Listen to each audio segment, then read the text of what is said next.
115 million. এটি হলো বর্তমানে ইউটিউবে থাকা মোট চ্যানেলের সংখ্যা। তুমি কি জানো এর মধ্যে 90% চ্যানেল কখনো 1000 সাবস্ক্রাইবারও পূরণ করতে পারে না।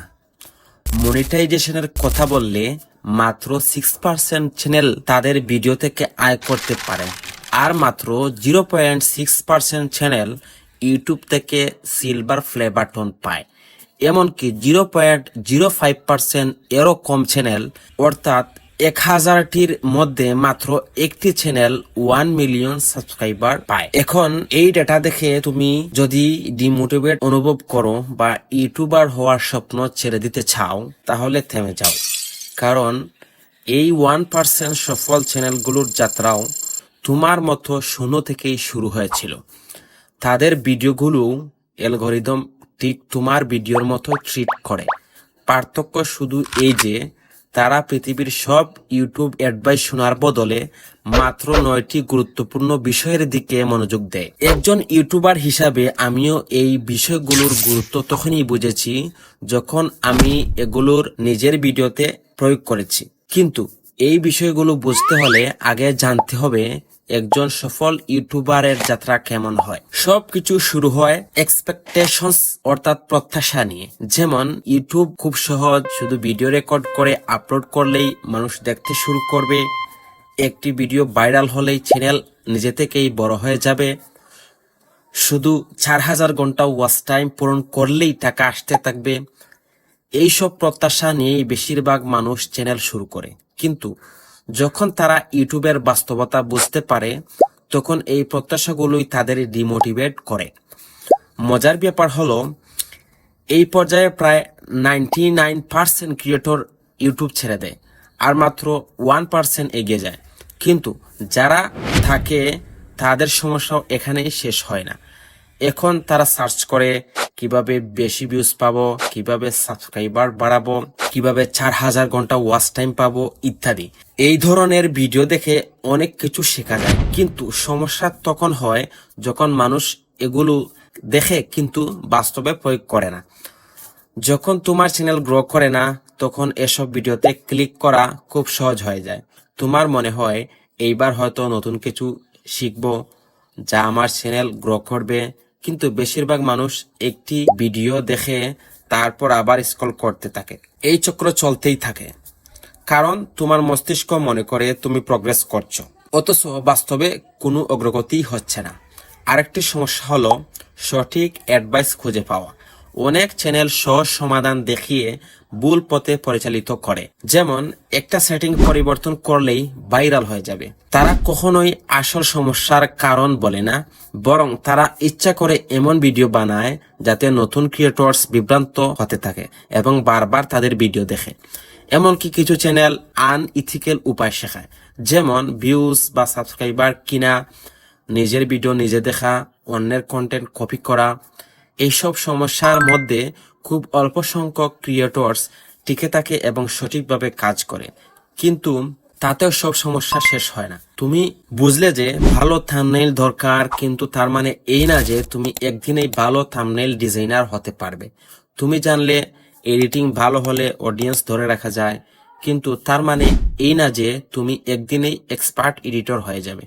এসব শেখার উপায় অভিজ্ঞতা, অর্থাৎ কাজ করতে করতে অভিজ্ঞতা হবে।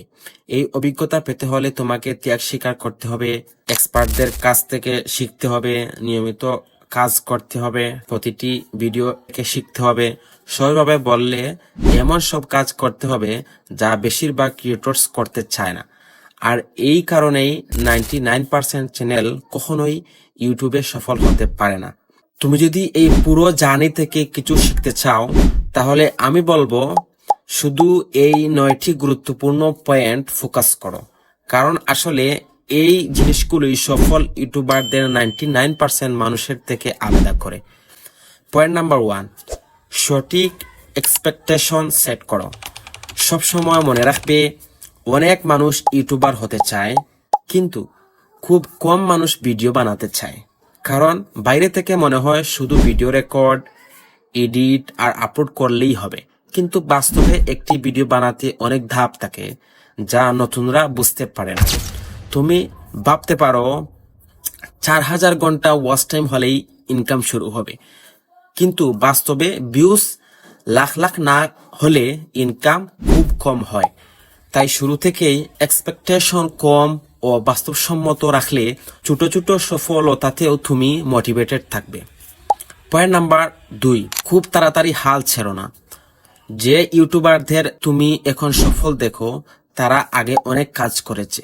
উদাহরণ হিসেবে AFR টেকনোলজি, সোহাগ 360 ডিগ্রি, তাদের প্রথম ভিডিও ভাইরাল হলেও এর আগে তারা কিন্তু 5500 প্লাস ভিডিও বানিয়েছে অন্য চ্যানেল, এজন্যই তাদের সাকসেস এসেছে। পয়েন্ট নাম্বার 3, যা শিখো সেটা অ্যাপ্লাই করো। ইউটিউব গ্রোথ ভিডিও দেখার আগে নিজেকে জিজ্ঞেস করো, আগের ভিডিও থেকে কি শিখেছিলাম আর সেটা কি অ্যাপ্লাই করেছি। প্রতি ভিডিওতে একটু একটু উন্নতি করাও প্রগ্রেস। পয়েন্ট নাম্বার 4, সঠিক অ্যাডভাইস বেছে নাও। অনেক চ্যানেল ভুল তথ্য দেয়, যেমন একদিনে মনিটাইজ হয়ে যাবে বা এই সেটিংস চেঞ্জ করলেই ভাইরাল হয়ে যাবে। এগুলো এড়িয়ে চলতে হবে। নিজের নিশ অনুযায়ী কোনটা কাজ করছে সেটা নিজে বুঝতে হবে। পয়েন্ট নাম্বার 5, ইউনিক হওয়ার চেষ্টা বন্ধ করো শুরুতে। নতুনদের সবচেয়ে বড় ভুল আমাকে ইউনিক হতে হবে। আসলে শুরুতে ইউনিক হওয়ার দরকার নেই, বরং তোমার নিশে কি কাজ করছে সেটা দেখে ফলো করো। সফল ক্রিয়েটরসদের অ্যানালাইজ করো, তাদের কমন প্যাটার্ন খুঁজে বের করো, তারপর নিজের একটু টুইস্ট যোগ করো।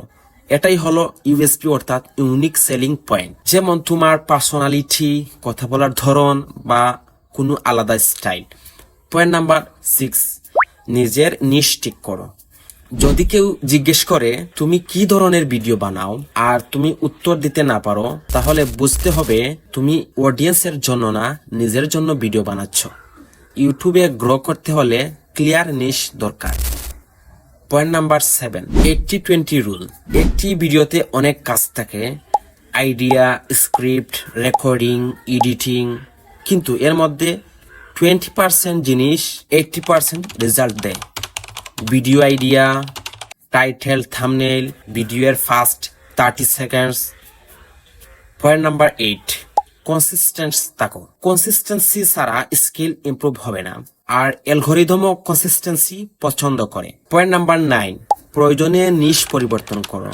কখনো কখনো সব ঠিক করলেও নিশটাই গ্রোথ আটকায়। নিশ খুব কম্পিটিটিভ হতে পারে, অডিয়েন্স ছোট হতে পারে, বা তোমার স্কিল অন্য নিশে ভালো কাজ করতে পারে।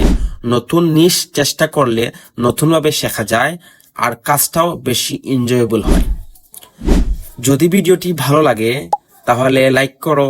এরকম সুন্দর সুন্দর ভিডিও পেতে এখনই চ্যানেলটাকে সাবস্ক্রাইব করে পাশে থাকা বেল আইকনটি অন করে দাও। দেখা হচ্ছে পরের কোনো ভিডিওতে। সে পর্যন্ত ভালো থাকো। আল্লাহ হাফেজ।